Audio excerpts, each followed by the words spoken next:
कप्तान के टाइगर्स का मिशन पंजाब के बाद मिशन विफाक।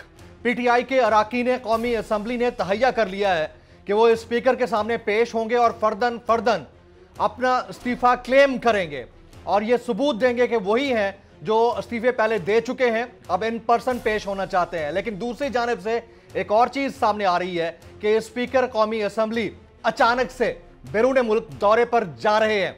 अब उस दिन तक यानी 28 दिसंबर तक वाकयातन ऐसा होता है या नहीं होता, ये हम अपनी आंखों से देखेंगे। लेकिन कप्तान की स्ट्रेटजी समझ से बालातर है।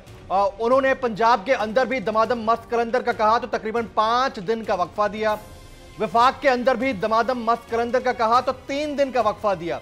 क्या कप्तान खुद ये चाहते हैं कि गवर्नमेंट के हरकारे इसी तरह भागते रहें या उनको एक्सपोज करना चाहते हैं? और दूसरा, आज जमान पार्क के अंदर भी इमरान खान की सरबराही में इंतहाई अहम इजलास हुआ और इस इजलास में उन्होंने दाखिली इंतशार से मुताल्लिक इंतहाई अहम कमेंट किया। उन्होंने कहा कि किसके इशारे के ऊपर दाखिली इंतशार को हवा दी जा रही है। मुआशी बहरान को भी उन्होंने आड़े हाथों लिया। साथ साथ हमारी खारजा पॉलिसी के ऊपर बिलावल भुट्टो जरदारी और उनकी फैमिली को आड़े हाथों लिया।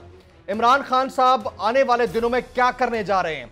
उनको लगता है कि एस्टैब्लिशमेंट अप्रैल के एंड तक आम इंतखाबात की तरफ जा रही है। क्या इमरान खान साहब के पास ये इंफॉर्मेशन है या वो पेश गोई सिर्फ अपने सियासी बसीरती तज्जिए के तहत कर रहे हैं? ये तमाम मामलात हैं जिनके ऊपर आज के नेशनल डिबेट में बात करेंगे। अगर आपको ये वीडियो पसंद आई हो तो सब्सक्राइब कीजिए और बेल आइकन जरूर हिट कीजिएगा। हकीकी आजादी की जंग में बोल भी कप्तान के हमकदम। इलेक्शन कराओ मुल्क बचाओ की लाइव ट्रांसमिशन, दिखाई लम्हा ब लम्हा सूरत हाल। रील और रेटिंग में भी बोल न्यूज रहा नंबर 1। सब्सक्राइब करें और बेल दबाएं ताकि कोई खबर रह न जाए।